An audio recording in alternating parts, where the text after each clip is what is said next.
Kembali lagi di channel Praktek Akuntansi. Channel ini membahas mengenai praktek akuntansi bagi teman-teman di usaha mikro dan kecil. Ya, kembali lagi di video yang ke-6. Ya, setelah sebelumnya kita membahas video ke-5 masih tetap mengenai aset, kita masuk ke video ke-6 mengenai aset. Jadi kita tidak bisa memilih aset itu secara asal-asalan, secara impulsif, atau bahkan secara kebetulan asal pilih. Nah, di sini kita benar-benar perlu memastikan aset yang kita beli, yang akan kita akuisisi atau akan kita adakan itu merupakan aset yang produktif. Ya, artinya ketika aset ini dibeli akan menambahkan penghasilan dari kita atau dari bisnis kita. Di sini makanya kita perlu memiliki pemahaman awal bahwa aset utama adalah diri sendiri. Ya, kita tulisnya aset adalah diri sendiri. Nah, teman-teman perlu bisa memahami sebagai bisnis yang masih awal, masih di tahapan level mikro. Nah, ini perlu untuk bisa memahami bahwa aset utama adalah diri sendiri. Ya, kenapa? Karena yang mengeksekusi di tahapan awal itu adalah diri sendiri. Nah, ketika diri sendiri benar-benar kita bisa melakukan penambahan hal produktif dan melakukan pengurangan hal tidak produktif. Nah, ini berarti juga bisa menambahkan eh, penghasilan yang kita miliki. Kenapa? Karena kita bisa memilih antara aktivitas yang bernilai tambah dan aktivitas yang tidak bernilai tambah.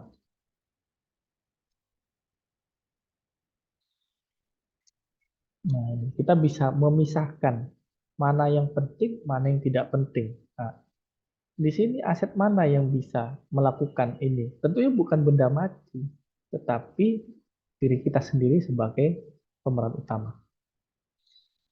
Oke, makanya di sini kita perlu tentukan dulu berapa harga dari diri sendiri dalam satu hari. Harga atau bahasa sederhananya kita bikin nyaman itu biasanya gaji ya untuk diri sendiri dalam satu hari. Nah, ini berapa? Ini kita perlu tentukan. Masing-masing ini memiliki preferensinya sendiri-sendiri. Masing-masing kita memiliki pilihan yang berbeda, yang masing-masing berbeda dalam hal menilai diri sendiri. Berapa layaknya per jam? Nah, ketika teman-teman masih kesulitan di sini, atau teman-teman bisa mulai dari berapa gaji bulanan yang teman-teman inginkan ya di sini. Nah, kalau misalnya di sini teman-teman menginginkan gaji di awal itu 5 juta, apakah ini cukup? Nah, nanti teman-teman sendiri yang bisa menyesuaikan itu. Nah, di sini teman-teman tentukan berapa hari kerja yang teman-teman akan lalui. Nah, ini sebagai contoh, saya maunya itu 25 hari dengan 5 hari libur. Nah, ini. Kemudian berapa jam kerja? Nah, ini jam. Ini per jam. Nah, ini ya, per jam kerja. Berarti di sini kita perlu isi. Per jam kerja saya maunya itu 4 jam. Nah, ini dia. Udah mulai ketemu kan? Jadi ini tarif per jam. Nah, teman-teman perlu bisa menentukan sebagai aset utama. Teman-teman sebagai aset utama dalam bisnis yang bisa mencetak nominal angka rupiah yang jauh lebih besar ketika teman-teman sudah menginvestasikan energi, menginvestasikan waktu waktu, bahkan uang teman-teman sendiri dalam satu waktu itu. Nah, ini merupakan investasi, uang keluar atau sumber daya keluar yang teman-teman investasikan. Berapa itu? Harganya 50.000 per jam.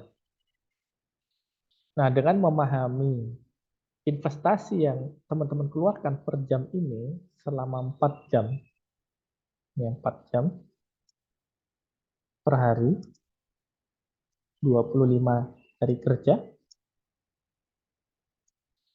Nah, ini harganya 50.000 per jam. Nah, maka di sini teman-teman perlu lebih selektif lagi untuk memilih aktivitas yang bernilai tambah. Nah, ini penting ya. Teman-teman perlu lebih selektif memilih dan kemudian memilah kembali aktivitas yang benar-benar bernilai tambah dan aktivitas yang tidak bernilai tambah. Untuk apa? Aktivitas yang bernilai tambah ini teman-teman tambah waktu eksekusinya. Teman-teman cuma punya 4 jam di sini. Ya, teman-teman saya cuma punya 4 jam. Nah, ini sebagai contoh saya. Saya maunya cuma 4 jam. Ini sebagai contoh ya, 4 jam. Oh, teman-teman punya preferensi, oh ini ternyata saya bisa mengerjakan, saya memiliki waktu fokus itu lebih dari 4 jam, 6 jam, 8 jam, bahkan 10 jam. Nah, itu jauh lebih bagus. Kenapa? Karena semakin banyak waktu dan energi yang teman-teman fokuskan untuk aktivitas yang bernilai tambah. Artinya apa? Teman-teman semakin melakukan aktivitas penambahan, semakin banyak melakukan aktivitas penambahan pada hal yang produktif. Yang perlu diingat bahwa asetnya adalah diri teman-teman sendiri untuk di awal. Ini terutama bagi pengusaha mikro yang posisinya ya, yang sudah saya sebutkan di level tingkat level usaha mana teman-teman sekarang. Nah, ini sangat penting untuk bisa mengetahui ini. Ketika teman-teman sudah memahami ini, teman-teman sudah bisa melakukan proses seleksi. Ya, dengan pertanyaan, apakah aktivitas yang saya lakukan sekarang itu nilainya sudah minimal minimal 2 bahkan 5 kali lipat dari gaji saya per jam. Nah, ini merupakan pertanyaan seleksi. Teman-teman bisa melakukan penyaringan aktivitas di sini. Kalau sekiranya nomina apa aktivitas yang teman-teman kerjakan itu nilainya di bawah daripada kisaran 2 sampai 5 kali ini, ya teman-teman tinggalkan. Berarti itu aktivitas yang tidak produktif, aktivitas yang tidak bernilai tambah. Nah, ketika aktivitas yang teman-teman kerjakan itu nilainya minimal 2 sampai 5 kali dari harga ini, harga per jam ini, itu maka teman-teman masukkan dalam aktivitas yang layak dikerjakan.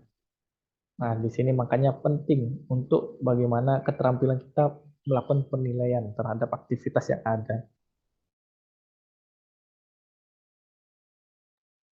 Oke, jadi ini pembahasan singkat mengenai aset lebih jauh. Ya, jadi teman-teman perlu menganggap diri sebagai aset sehingga bisa memilih dan melakukan penyaringan. Mana yang perlu ditambah, mana yang perlu dikurangi. Untuk apa? Untuk semakin memperbesar nilai aset yang teman-teman miliki. Oke, selamat praktek. Bagi yang belum subscribe, bisa klik tombol subscribe di channel ini. Dan semoga bermanfaat. Assalamualaikum warahmatullahi wabarakatuh.